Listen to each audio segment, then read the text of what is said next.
Hello, this is Dr. Dan Guerra coming to you from Authentic Biochemistry and VerEvMed Studios in the Pacific Inland Northwest. Today is the 6th of June, 2019, the 75th anniversary of the D-Day invasion of Europe that destroyed Nazi Germany. It's a particularly important day for me because my dad took part in that battle. He was actually one of the men that landed on Omaha Beach this day 75 years ago. And he lived through that and the entire liberation of France, Luxembourg, and Belgium, and made it all the way to VE Day. So to him, I dedicate this talk. What I'm going to do today is give a brief examination of the human neural membranous lipidome. Now, I know all of you already know almost everything that I know about it. And all I'm doing is basically a review of your knowledge base.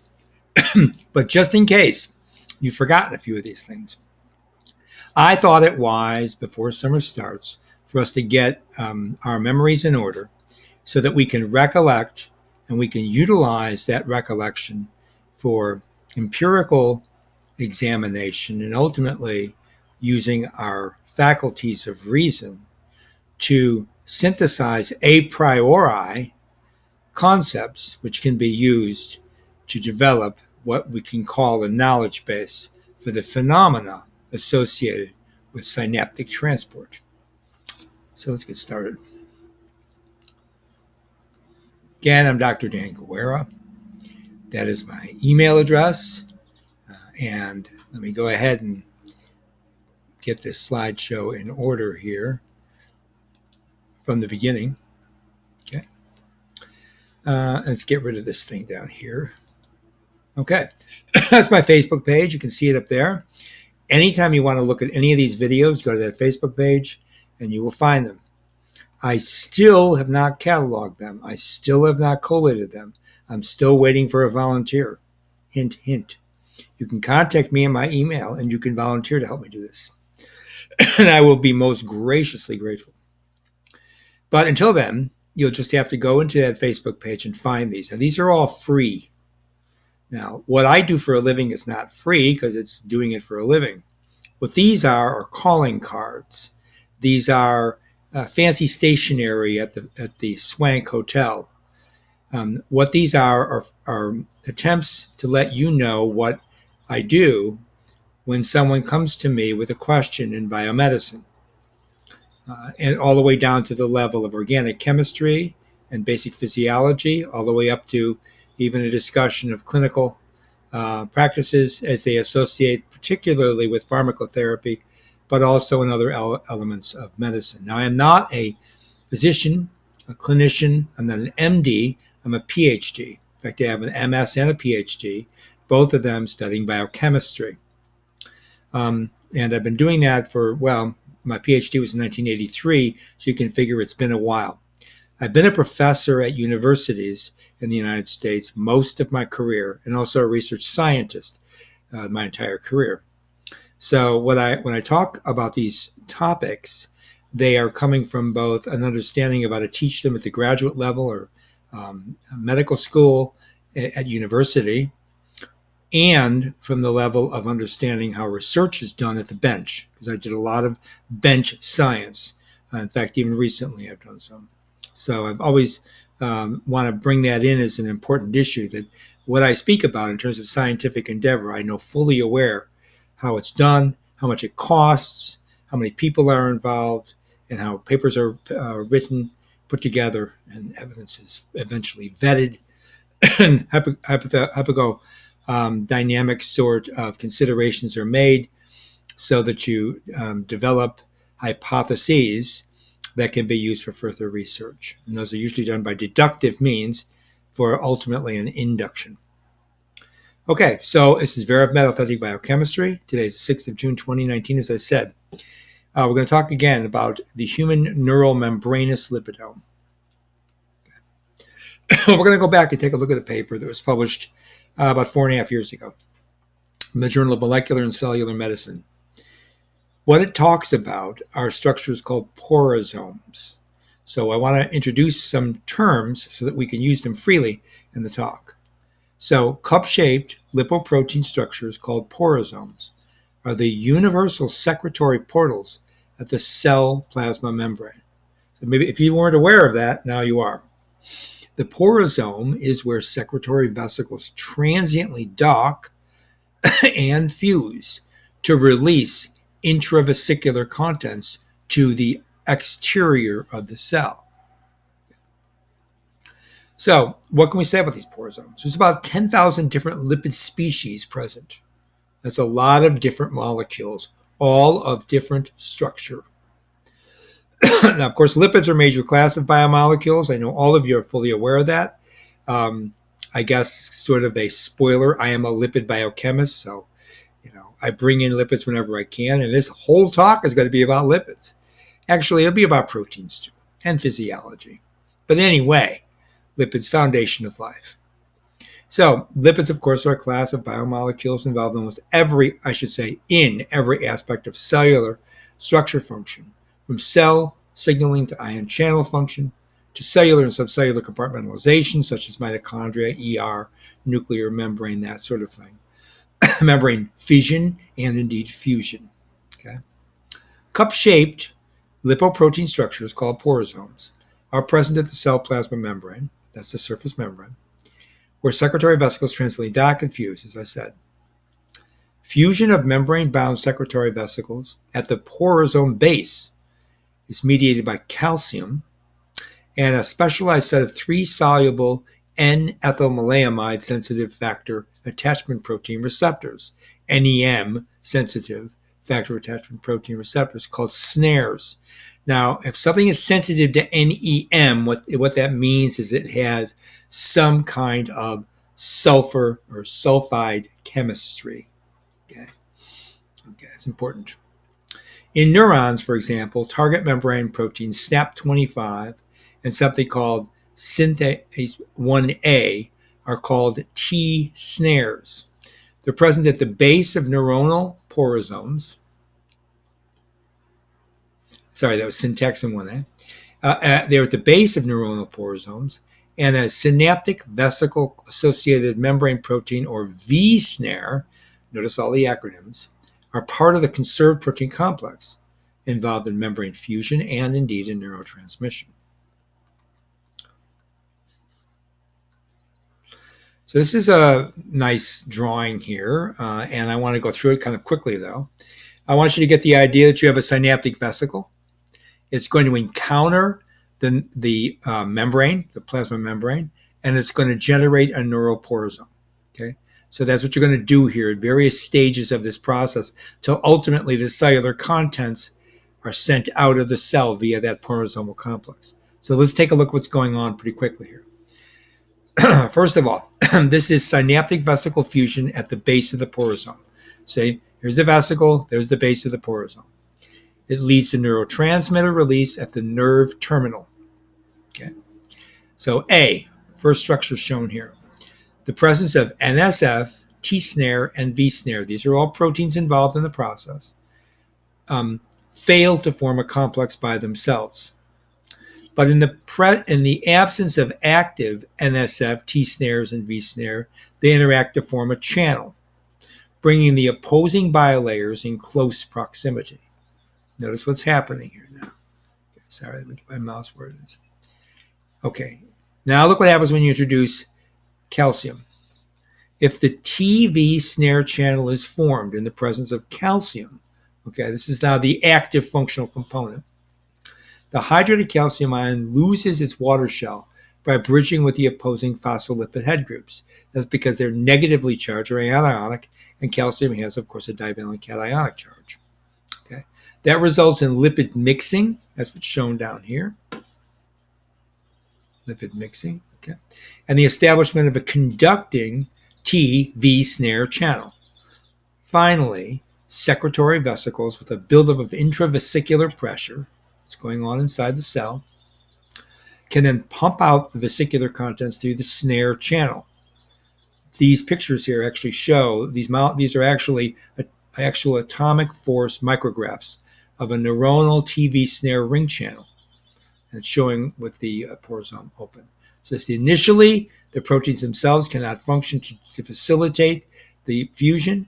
You have to have a correct interplay of calcium and a dehydrated bridge so that the calcium gets dehydrated itself, the shell of water. Calcium then interacts with the membrane, it pulls that anionic membrane down, allows for that fusion. Once that fusion has occurred, osmotic pressure allows the cell contents out. That's basically the physiology, the macrophysiology of a porosome. All right. So for lipid biochemists, we're really interested in what kind of lipids are there. We know that the lipids play a major role in the function of the porosome. They're not simply there as structural components in the membrane. If that were the case, why do you have 10,000 different molecular species? There'd be no reason for cluttering with all of the potential ramifications and permutations of all of those structures you see. So we want to know how a porosome is different than a basic synaptosome, okay, which is the region where membranes interact at a normal synapse, and at an aquaporin channel, okay, which is a totally different type of membrane channel, membrane porous system. And you can see here, there's some tremendous differences in the kinds of lipids. Lots of sphingolipid ceramide, lots of sphingolipid ceramide phosphate. There's none in the synaptosome, and there's none in the aquaporin. Another major difference here, look at the level of lysophosphatidylinositol phosphate. Now that lipid is a glycerolipid where you have inositol phosphate as the, quote, polar head group. But you also have one of the fatty acids missing. That's why it's called a lysophosphatidylinositol. And the fatty acid that's missing is the one in the is the fatty acid located in the 2 position of the glycerol backbone. Okay. Notice 24 mole percent in the porosome, about 3% the synaptosome, intermediate levels in an aquaporin. So there's something significant there. When you see a difference in structure, that is the essential components of a system, you know there's going to be a difference in function. That's why those systems are there. Likewise, lysophosphatidylinositol diphosphates are also there in plentiful amount, about almost 3-fold more. And look at this. This is a tremendous increase in diacylglycerol. Now, diacylglycerol is normally considered to be a membrane lipid. So why is it so enriched in the porosome? Well, the idea, at least that I've been able to generate, is diacylglycerol is almost a polar lipid. I mean, almost a neutral lipid, excuse me. And because it's nonpolar, it's neutral. Triacylglycerol being completely neutral, diacylglycerol having a hydroxyl group, so it's not completely neutral, but much more so than if it had a stronger polar head group with a strong, say, cationic charge to it, right? So what does that mean? Like, for example, for choline. That means that diacylglycerol is stabilizing the membrane as a more hydrophobic interactive matrix. It's most likely what it's doing there, so that you can make the connections, make the fusion with all of that almost neutral lipid.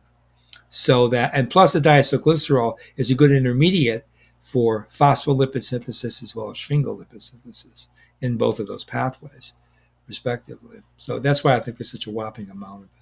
There's also a lot more of this monoacyl diacylglycerol. It's actually monoacyl alkyl acylglycerol, which means that's got an alkyl group, or that is a ether linkage in the 1 position. That's also very unusual for these kinds of porous systems. So those are all lipids that look unique. The requirement of cholesterol for the maintenance of the neuronal porosome and integrity has also been discovered and determined. You need cholesterol, probably about 50 mole percent. The interaction of phosphatidic acid and the phosphatidylinositides, the polyphosphatidylinositides we just looked at, with the syntaxin 1A protein, which is involved here, remember, and the involvement of all those lipids in cell secretion and the effect of membrane lipids on ion channels has been reported extensively in the literature. Studies show that the activity of calcium channels could be modulated by lipid domain formation, not protein, upon minor changes in the composition of the membrane lipids. Okay? It makes sense that you have all these different molecular species then. Recent studies involving the crystal structure of a lipid G protein coupled receptor demonstrates that lysophospholipid, the sphingosine 1 phosphate, Okay, so it doesn't have the N-linked fatty acid making it a ceramide. Actually modulates lymphocyte trafficking, endothelial development, and integrity. Heart rate, vascular tone, all of that via activating the G protein coupled receptors. A very important, essential component of the GPCR activity and mechanism. While minor changes in membrane lipids manifest major changes in the function of the membrane proteins, that's what we just showed you, membrane lipid composition varies, of course, between and among organelles and different microdomains at the plasma membrane of the same cell. So you have microdomains of enriched lipid fractions, which are carrying out specific duties for the cell. Since the lipid composition differs between the inner and outer leaflet, of course, of that bilayer that we were just looking at a certain domain of the cell membrane is where you might find these differences. These macromolecular structures contribute to the polarity of transport, access, and differential signaling, which is, of course, uniquely essential for cell communication in the central nervous system. So you see how dynamic and important the lipids are. So here's a transmission electron micrograph of negatively stained neuronal porosomes. That's what you see there at the top. And their associated limit lipid or annulus lipid. So A is the actual electron micrograph of two representative images of immunoisolated using an antibody to the proteins, to the proteins and the lipids to pull these out of a crude fraction. Immunoisolated neuronal porosomes, this is an entire porosome, demonstrating the presence of an 8-fold symmetry. That's what those dots are showing there, and the numbers now giving you that configuration. Okay, an 8-fold symmetry and a central plug. Okay, that's what the porosome actually looks like. There you see it. And the bar there is 5 nanometers. You get the idea of how big this is. B is just a measurement of the diameter of the isolated porosome in the electron micrographs you see up there, and demonstrates at the range of about 9 to 22 nanometers. It's a pretty tight range. Okay, so that's what we're trying to show you there. Okay. So what was the purpose of the study we're looking at right here from that paper from 4.5 years ago? Using a previously published neuronal porosome isolation protocol, the entire functional porosomal complex was actually interrogated because they could isolate it. Now think how complicated that is. We're not isolating proteins or lipids. We're isolating an actual subcellular structure, a macromolecular subcellular structure that is not a simple microbody or organelle.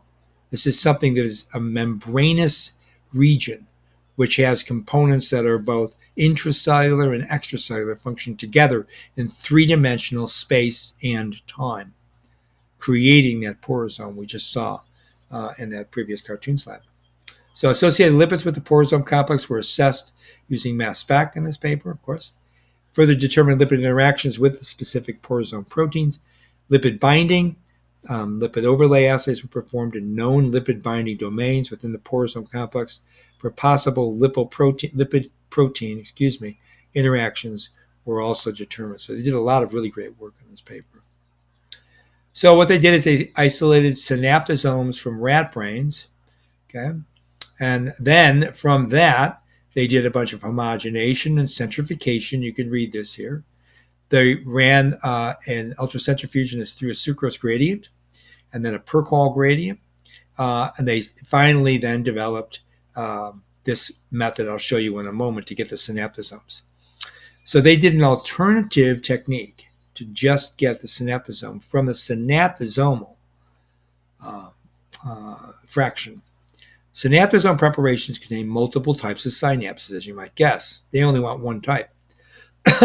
And non-synaptic, they also have non-synaptic neuronal and glial contaminants, of course, because it's tissue from a living system or recently living system. So they established a novel fluorescence-activated synaptosome sorting method, I'll call it FAS, that substantially improves conventional synaptosome enrichment protocols. And finally, it enabled them to give high-resolution biochemical analyses of these specific subpopulations. One of them is the porosome. So they employed knock-in mice with fluorescent glutamatergic synapses. So they were already knocked in, genes were already knocked in to make those synapses fluoresce under certain wavelengths of light. Another group showed that this fast isolates intact ultra-pure synaptosomes composed of resealed presynaptic terminal and a postsynaptic density, which I'll explain all that in a moment, as assessed by light and electron microscopy. So this is a very sophisticated technique paper, as well as a very important empirical investigation of how porosomes operate in the CNS, mammalian CNS. So fast synaptosomes containing bona fide glutamatergic synapse proteins, but are almost devoid of all the other synapse types and any of the extra synaptic or glial contaminants. So that's why they did that. Now here's the protocol. I'm going to go through it really quickly. You've got wild type, and you've got the one that has been fluorescently tagged, the glutamatergic ones, which were tagged with that particular fluorophore, so that you can get a response, right? You can get a fluorescence response once you've isolated them, once you shine light on them. So basically they did the same thing for both types, the wild type and the one that they fluorescently labeled.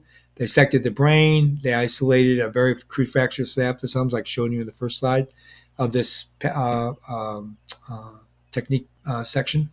Then they stained the membranes to find those that stained, okay? That was the first staining technique. Then they detected it in a cytometer. They did forward scatter, which gives you wild-type background fluorescence. And then they did a forward scatter, and that's where they found the fluorescent particles, which they had introduced. And now they can separate the two. They then did a sorting called a drop charging, where they were able to add a cationic coating around the fraction they were most interested in. Okay, they did this because they were able to control the phospholipid density and the stringol and glycerolipid density in these fractions. So that meant that they only had these V-glued venous synaptosomes they were looking at any longer, because they knew how to control the level of charge distribution via sorting. So it's called the drop charge technique.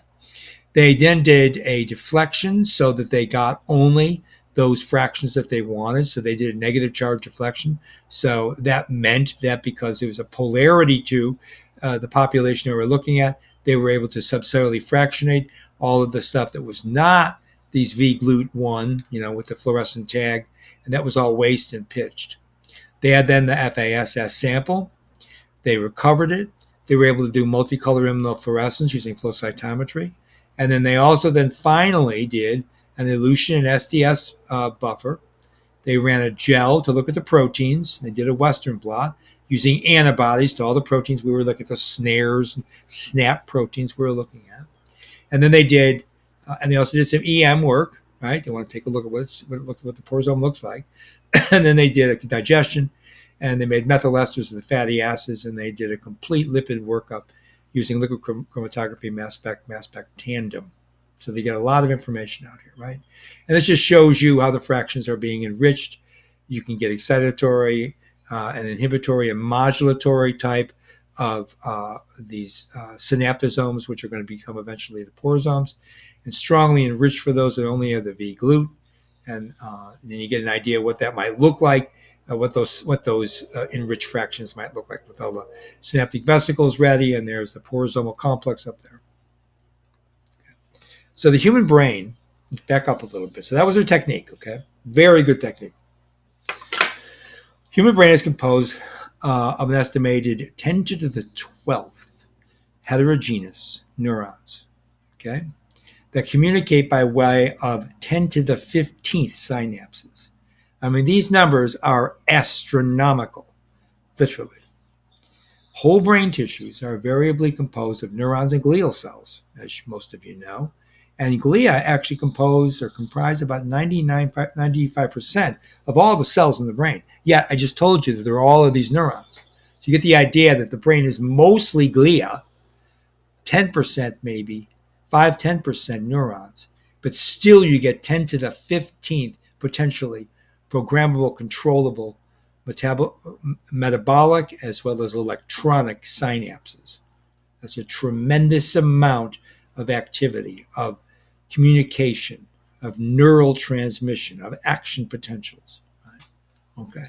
Now, because most of the glia are astrocytes in this system, lipid expression analyzed in whole brain sample may tell us little about neuronal function in the classical sense. So no real efforts were made to establish referent lipidomes for just plain old brain tissue.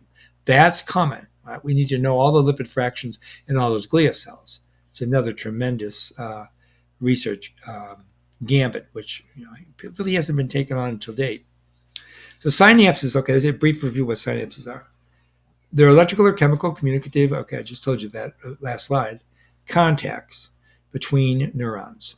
There are electrical synapses, which have a neuronal gap junction, and they function by the propagation of an electrical impulse from one cell to another, and vice versa, via direct physical contact. Let's think about the electrotransmission. Okay? As a consequence, those synapses are characterized by relatively simple organization of membrane structure and all the associated organelles that relate to it.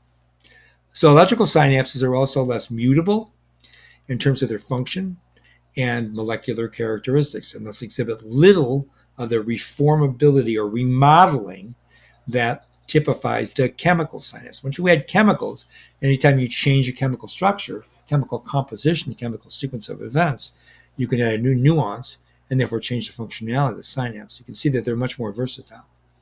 So we can call them reformable, right?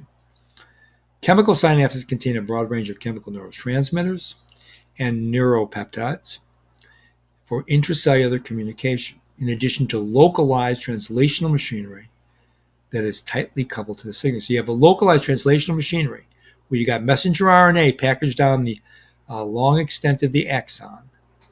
And those mRNAs are translated specifically near that synaptic junction so that the proteins that are made are appropriately processed, packaged into endosomes, and secreted from to the synaptic cleft. Isn't that interesting? How translation plays a major role here. Transcription earlier, translation much more important here for actual signal transduction cascade across the synaptic cleft. So the latter components make these neuronal junctions particularly relevant to lipidomics because there's a lot of lipids going on here. A lot of lipid biochemistry, a lot of lipid-lipid interaction, lipid-protein interaction, lipid-carbohydrate interaction, lipid-nucleic acid interaction. Cell-to-cell communication that occurs by chemical transmission, then, is characterized by complex protein-driven molecular mechanisms of synthesis, delivery, storage, docking, fusion, neurotransmitter release, reuptake, and any other possible mechanism that you can imagine that allows for feedback loops, feedback inhibition, feed-forward interactions, and a constant change in the signaling from the environment to respond to all comers related to how the brain can respond to stimuli. It has to be this complex to be able to deal with it because of all the unknowns that occur in the environment all the time. In general, then, synapses are composed of three main constituents. You have a presynaptic component, that's the presynaptic ending or the axon terminal. You have the cleft, and you have a postsynaptic component, which is usually a dendritic spine. The pre- and postsynaptic membranes are uniquely distinguishable, no problem determining them. You can do that by visible densities along their corresponding plasma membranes, actually. Together with the synaptic cleft, which is again this unique structure between the two, they're collectively referred to as what we call a synapse. So here are three different images. I'm going to go through them pretty quickly. I use them because they all tell you something a little bit better. Neurotransmitters being packaged. Here is your presynaptic axon. This could be, say, voltage-gated channel down here. You get a reuptake of some of those neurotransmitters. You know how reuptake inhibitors work, right? So that there's more of a neurotransmitter in the synaptic cleft, so more of it can bind to the receptor. You have a postsynaptic density that is a very complex structure I'm going to show you in a few slides. And of course, you have a receptor for all the neurotransmitters. So there's the cleft, there's the dendrite, and there's the end of the axon or the axonal terminal. Okay. Down here, we can give you a little bit more detail. There's, besides all of this chemistry going on, you also have gaseous neurotransmitters. Here's showing you nitric oxide. Nitric oxide itself, just pure nitric oxide, doesn't require any of the movement through the synaptic system. It can be delivered directly, any of the gaseous neurotransmitters, like carbon monoxide as well, directly from where it's synthesized somewhere in the axon, not even near the terminal, into the postsynaptic system, right? The cell that's receiving the signal. But all of these neurotransmitters and neuropeptides have to go through this process we just looked at. You have small chemicals, such as there's acetylcholine coming through. You have an active enzyme called acetylcholinesterase, which breaks it down so that limits the concentration of the ligand to its receptor. Then you have the actual frank binding to it, right? You can reuptake all the acetylcholine that's been used via receptors and via antiport systems and symport systems back into the axon, which deliver them. And you can resynthesize acetylcholine that way, okay? And then some of the neurotransmitters are going to bind to G protein coupled receptors that we already talked about very briefly and turn on whatever signal transduction cascade has to occur postsynaptically. Here's showing you a little bit more about what this might look like when you're looking at the entire length of a neuron. The cell body's over here. That's where the synthesis of the neurotransmitter may occur in the formation of vesicles. You get a transmission of that, okay? Okay, so here's one end. There's the end that's going to end up doing all the synthesis and processing. You have an action potential that goes down the long axis of the axon, and vesicles without neurotransmitter transporter can be back to the cell body. So you're always constantly interacting with expression of new genes.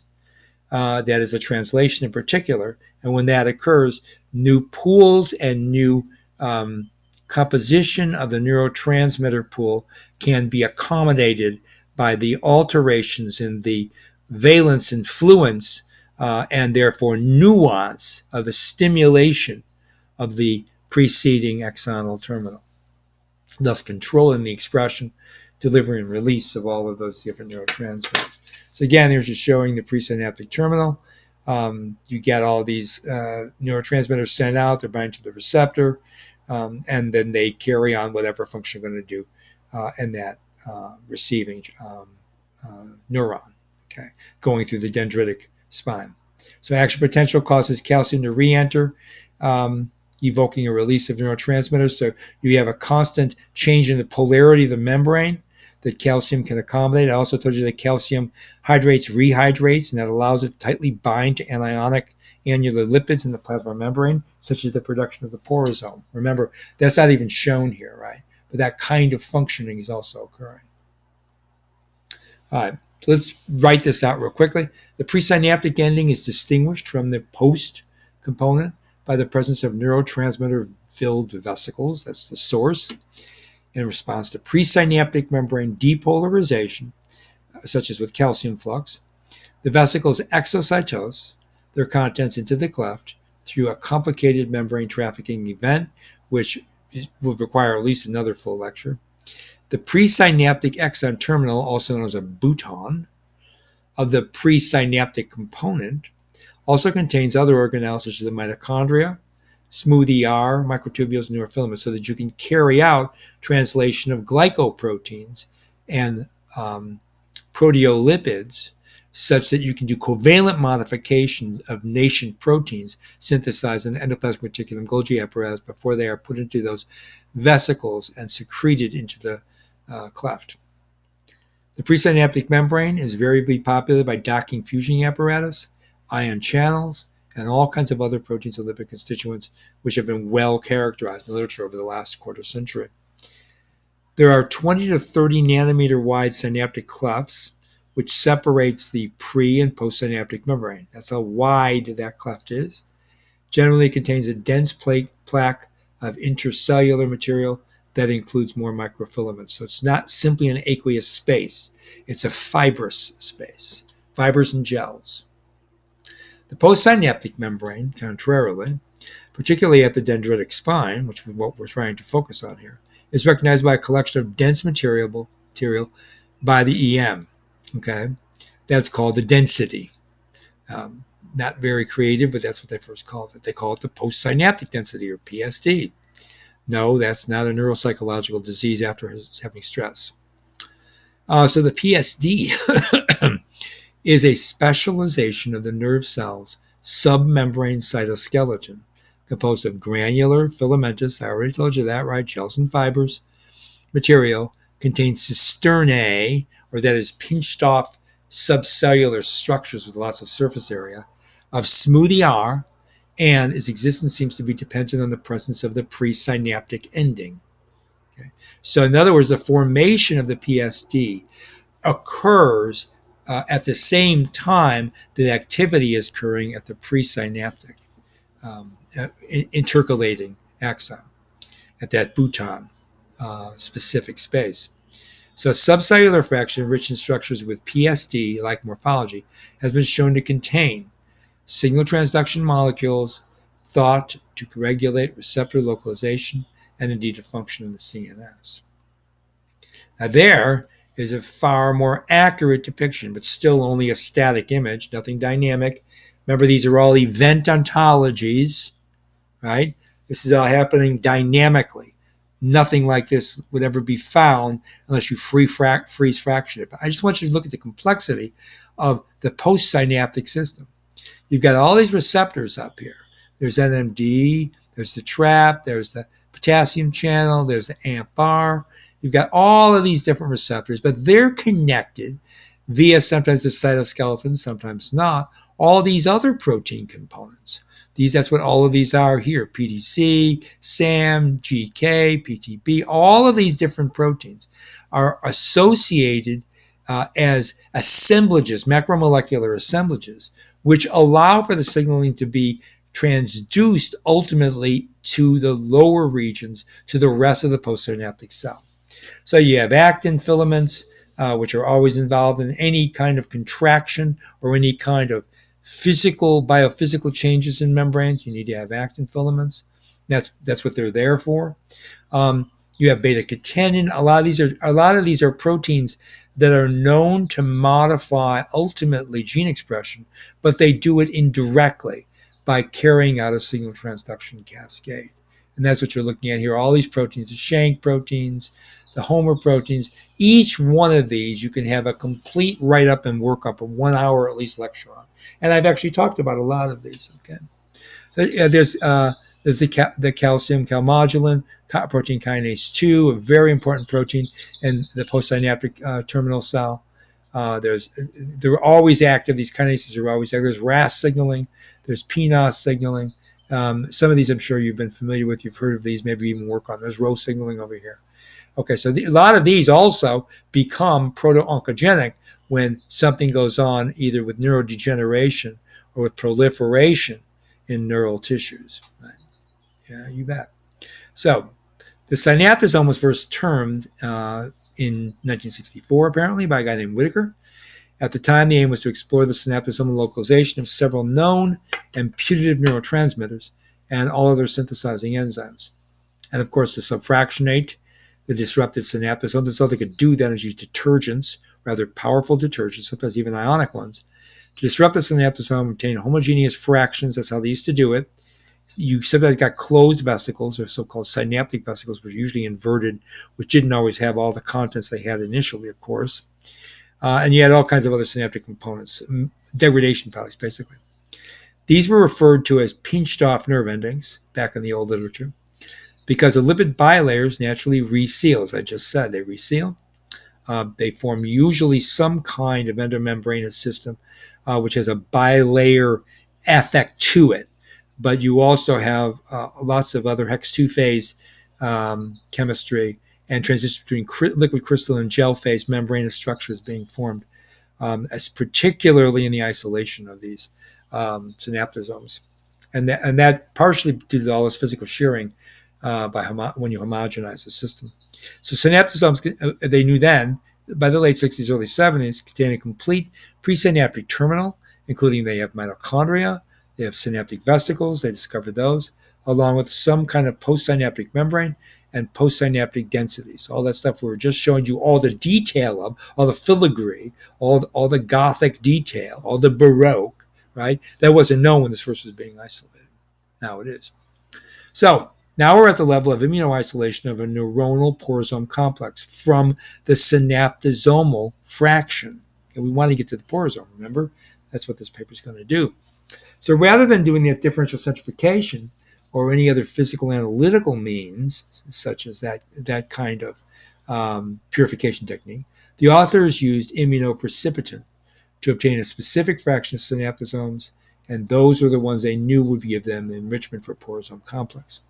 So they knew what proteins were there. Use antibody to the proteins, you pull that out of the Kruger fraction. So SNAP25 specific antibody conjugated to a protein acephorose, so you could purify it using a column or using spin microfiche tubes to be able to pull that down. Was utilized. Synaptosomes isolated from rat brain tissue were used to immunoisolate the neuronal porosome complex. For each immunoisolation of the neuronal porosome complex, they added Triton lubrol solubilizing synaptosome was used. So they got rid of any of the potential synaptosomes they were purifying for the porosome. 10 micrograms of SNAP25 antibody conjugated to a protein A was used. I'm not going to go through any more detail there. But they did the same thing when they were looking at synaptosomes. They isolated those, as you saw in that earlier slide, that flow diagram of how the purification was done. And they also isolated aquaporins. That's how they got that lipid profile you saw at the beginning.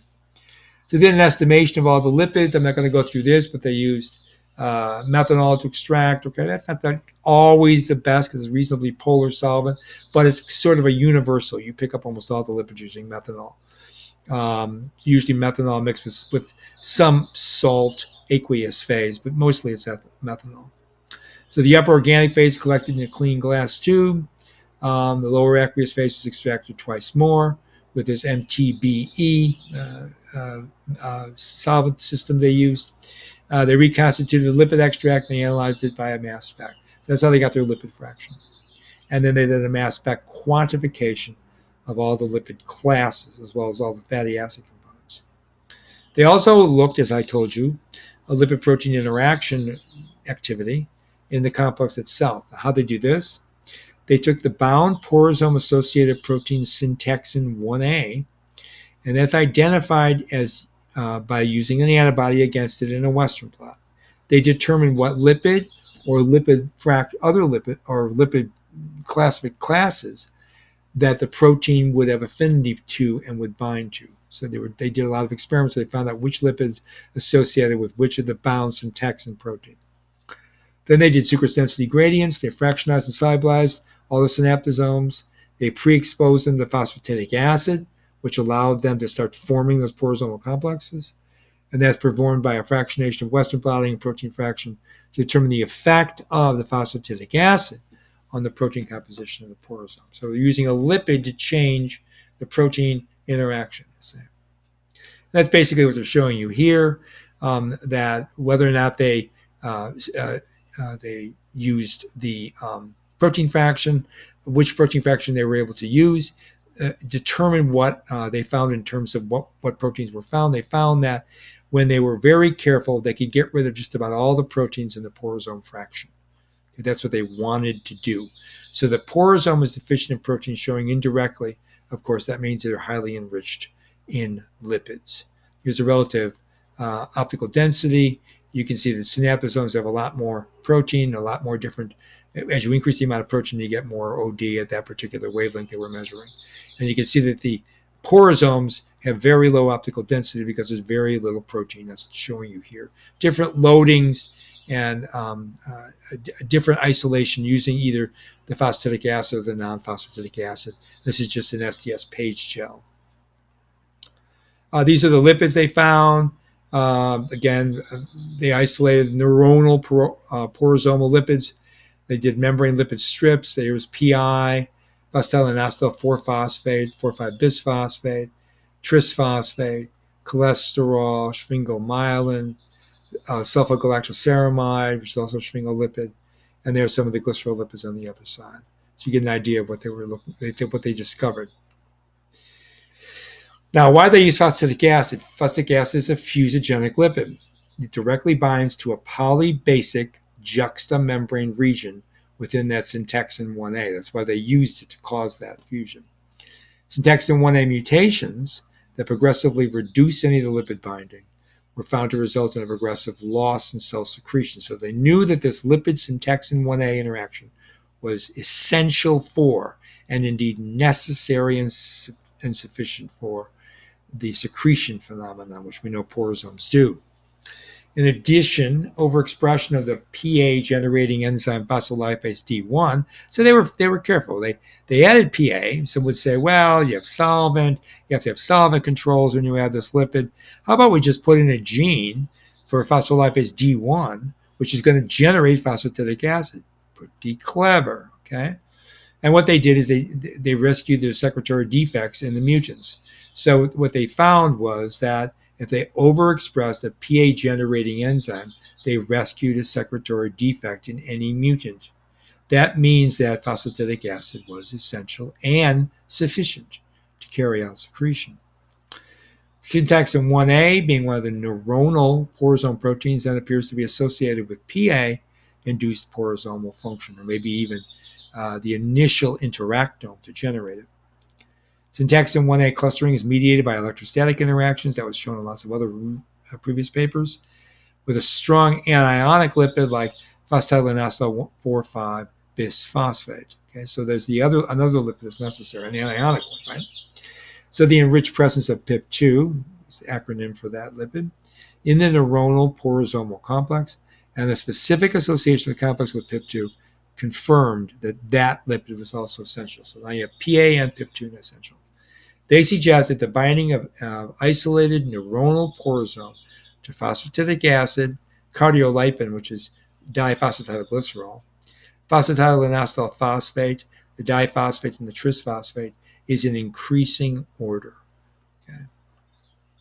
All membrane fractions are known to be solvated by a shell of lipid molecules that interact with the membrane-penetrating surface of that protein. And those are, as I've been saying, referred to as annular lipids.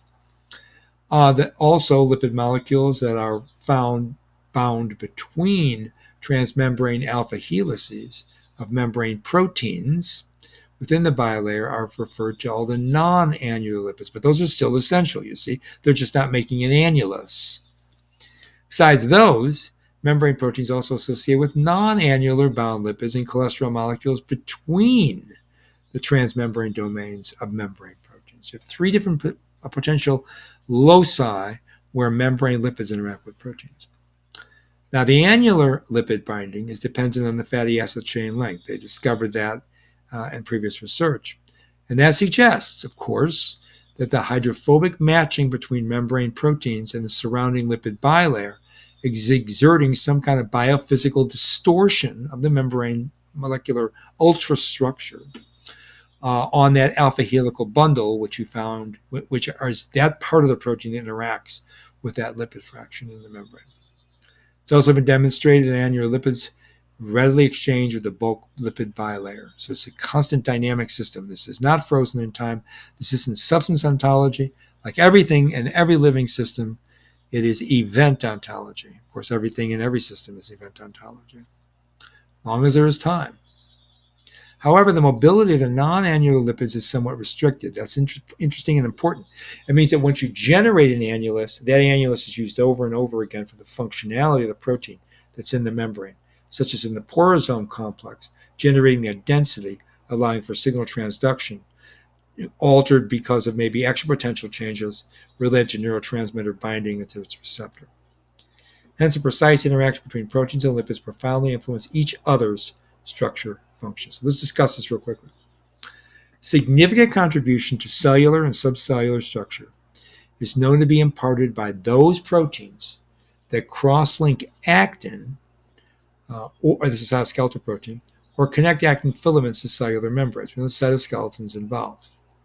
The spectrin superfamily of cytoskeletal proteins includes spectrin beta and dystrophin, and they have known neuronal porosome proteins. They are known neuronal porosome proteins. They all possess something called plextrin homology, or pH domains, and those domains are known to bind lipids, and they help to serve as membrane anchors for those proteins. Okay? Those are cytoskeletal proteins. So these plextrin homologous repeats are each composed of up to nearly 120 amino acids and to their basic residues, phosphates have phosphatidylinositides, such as the 4,5, the 3,4,5, the 3,5, and the 1,4,5. So you put phosphates on different parts of the inositol sugar ring. That's what those are. The presence of PIP2, the generic diphosphatylinositol, in the porosome complex, and in lipid binding experiments supports such lipid-protein interactions within the neuronal porosome complex. And it supports the interaction of phosphatidic acid and all those phosphatylinositol lipids with that syntexin 1A and the involvement of all those in lipids and secretion. Okay. Now, the release of glutamate following phosphatidic acid exposure was studied. This is just one experiment to see what gets, what's the function of this. Since glutamate is a predominant excitatory neurotransmitter in mammalian brain, they figured, let's do this one. Remember, they also use those fluorescent tags for those particular neurons, right? The ones that are glutaminergic. To determine if PA exposure results in altered neuronal function, rat brain slices were subjected to 2 hours exposure to 5 micromolar PA, so as to induce that porosomal interaction secretion. And it was followed by assessment of the ability to release glutamate by stimulation using potassium chloride, which polarizes the membrane. The results from the study demonstrated a near 3-fold increase in glutamate release at the early time point. It's at 10 minutes shown here. It's about a 3-fold increase, you see, without the PA. With PA, without PA. Okay. Which later plateaus further on down the line, which makes sense because that's how signal transduction cascades work. Okay, and that could be because of a concomitant increase in the inhibitory synaptic function, because you get feedback loops to control. So you could have inhibitory neurotransmitters now kicking in to control the glutaminergic charge. That's what happens in vivo, naturally, inside CNS. Now, the exposure of brain slices to PA increases both the potency and the efficacy of potassium chloride stimulatable glutamate release. This is really important. Equal amounts of brain tissue were used in all the assays. Noted that 10-minute time signature, 3-fold increase in the potency based on the PA exposed brain tissue. Okay. That's the take-home message here. So let's do a quick dialectical critique.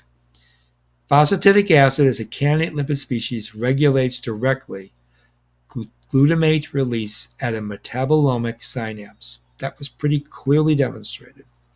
PA is coincidental with glutamic acid release. That is, when you look for it, it's there. Ionic lipids, therefore, play a role in porosome-mediated neurotransmitter release. Okay, so that's, you can see here that you've got a dialectical argument. Thesis, antithesis, synthesis, right? So maybe PA is just coincidental, but it is there. That, to me, is not a contradictory statement, but only a contrary statement. If that was a contradictory statement, you would never be able to do movement 3 in the dialectic, which of course is the synthesis, right? You can't synthesize a contradiction from two opposing theses and antitheses. It can only be contrarian, right? All right, and this one works. Now, looking into this, I gave an experimental suggestion. You could have done more time points, which I think would have been critical, especially within that first 10 minutes, and should have titrated the phosphatidic acid effect along with a non-anionic lipid, titrated as a control. I think that would have been really useful to do in this experiment. They could have done it. They spent all this time isolating this whole system. I don't know why they didn't, because that would have really given me more evidence that would be verifiable that it is a specific phosphatidic acid effect. And it's also a specific ionic effect of that ionic lipid, right? Because that's an acid. All right, so let's stop there. Hopefully that was part 1 of this porosome structure lecture. I'm going to give you part 2 real soon, this weekend. This is Thursday afternoon, again, the 6th of July, 2019. Again, this comes from me. I'm directing VerEvMed and Authentic Biochemistry. I co-own VerEvMed. I own Authentic Biochemistry outright. Here's the email address of VerEvMed, and there's the website you can go to. What we do is we verify published evidence in medical biosciences.